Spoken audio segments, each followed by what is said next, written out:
Everyone, welcome है आप सबका मेरे चैनल इंग्लिश में। तो आज पार्ट 15 में हम पढ़ने वाले हैं एक्टिव एंड पैसिव वॉइस अपना। ठीक है, तो चलो जी स्टार्ट करते हैं कि एक्टिव एंड पैसिव वॉइस में हम क्या पढ़ेंगे।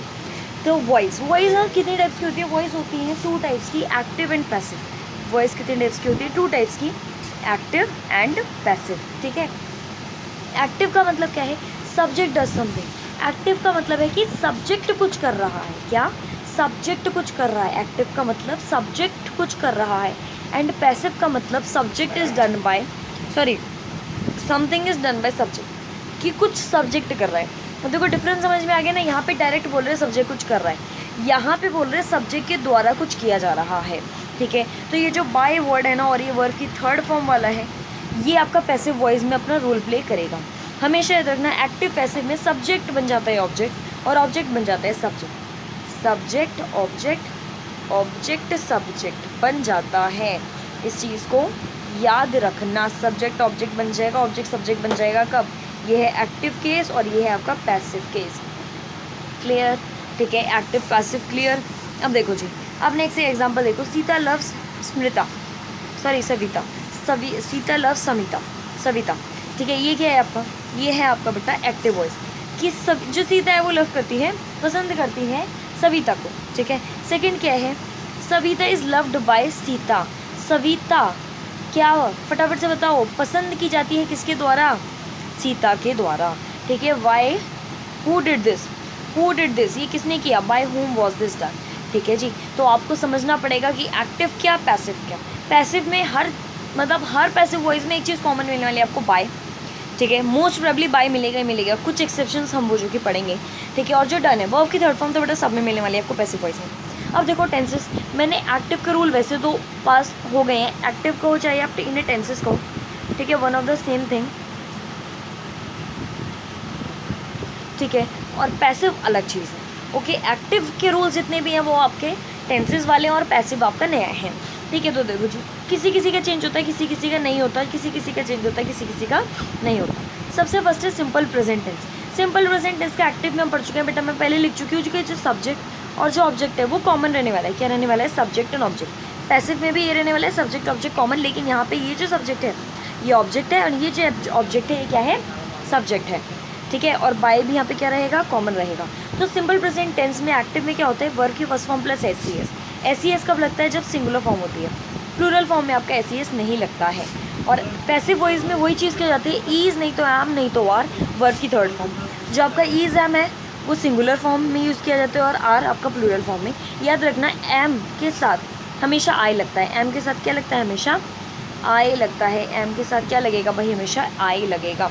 सेकेंड आपका present continuous tense. Present continuous tense में क्या होता है? एक्टिव में रूल होता है सब्जेक्ट। ठीक है, ऑब्जेक्ट कॉमन रहेगा, बार बार बोल रही हूँ, is am are plus verb की फर्स्ट फॉर्म प्लस आएगी। ईज नहीं तो एम नहीं तो आर प्लस वर्ब की फर्स्ट फॉर्म प्लस आएगी। यहाँ पे यही चीज़ ईज एम आर तो रहने वाला है, लेकिन वर्ब की फर्स्ट फॉर्म और आईएनजी की जगह पूरा आ जाता है बीइंग। क्या आ जाता है? बीइंग, और आपकी वर्ब की थर्ड फॉर्म। वर्ब की थर्ड फॉर्म प्रेजेंट परफेक्ट में हैज़ नहीं तो हैव प्लस वर्ब की थर्ड फॉर्म।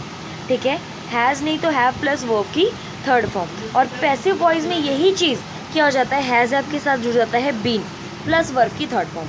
ठीक है बेटा, प्रेजेंट परफेक्ट कॉन्टिन्यूस में क्या है? हैज़ नहीं तो have plus been plus verb की first form plus ING plus since नहीं तो फॉर प्लस आपका टाइम। और पैसिव वॉइस में इसका कोई रूल ही नहीं होता है। पैसिव वॉइस में इसका कोई रूल ही नहीं होता है। क्लियर बेटा? नेक्स्ट आता है आपका simple past tense. Simple past tense में क्या है आपका? एक्टिव वॉइस में वर्ब की सेकंड फॉर्म बस आती है बीच में। ठीक है, मतलब सब्जेक्ट और ऑब्जेक्ट के बीच में। और पैसिव वॉइस में वही चीज़ क्या होती है? वॉज नहीं तो वर्ब प्लस वर्ब की थर्ड फॉर्म। वॉज नहीं तो वर्ब प्लस वर्ब की थर्ड फॉर्म। ठीक है, उसके बाद है past continuous tense. Past continuous tense was नहीं तो वर्ब प्लस वर्ब की फर्स्ट फॉर्म प्लस आईएनजी। और यही चीज़ पैसिव में क्या हो जाती है?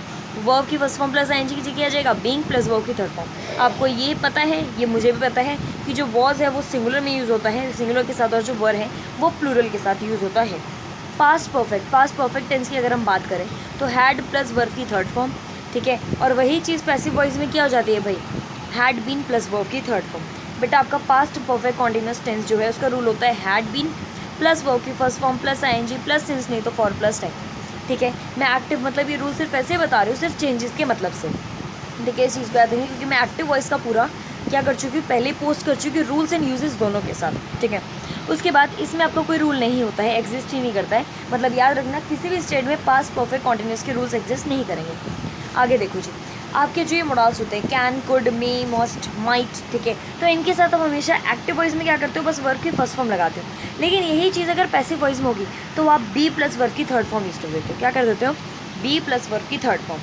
फिर आता है simple future tense. Simple future tense will नहीं तो शेल प्लस वर्ब की फर्स्ट फॉर्म होगा, ठीक है, कॉमन सब्जेक्ट ऑब्जेक्ट रहने वाला है।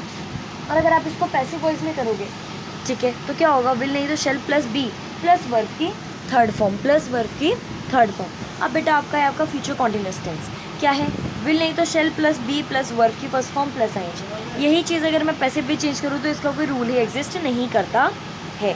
फ्यूचर परफेक्ट, फ्यूचर परफेक्ट में क्या होगा, विल नहीं तो shall plus have plus verb की थर्ड फॉर्म। याद रखना बेटा, विल नहीं तो shall plus have plus verb की थर्ड फॉर्म। और यही चीज़ पैसिव में क्या हो जाता है, विल नहीं तो shall plus have plus been plus verb की थर्ड फॉर्म, मतलब सिर्फ क्या जुड़ जाता है, बीन जुड़ जाता है। फ्यूचर परफेक्ट कॉन्टिन्यूस टेंस में विल नहीं तो shall plus have plus been plus verb की first form plus ING plus since नहीं तो फॉर प्लस टाइम। और ऐसा कोई रूल पैसिव वॉइस में एग्जिस्ट ही नहीं करता है।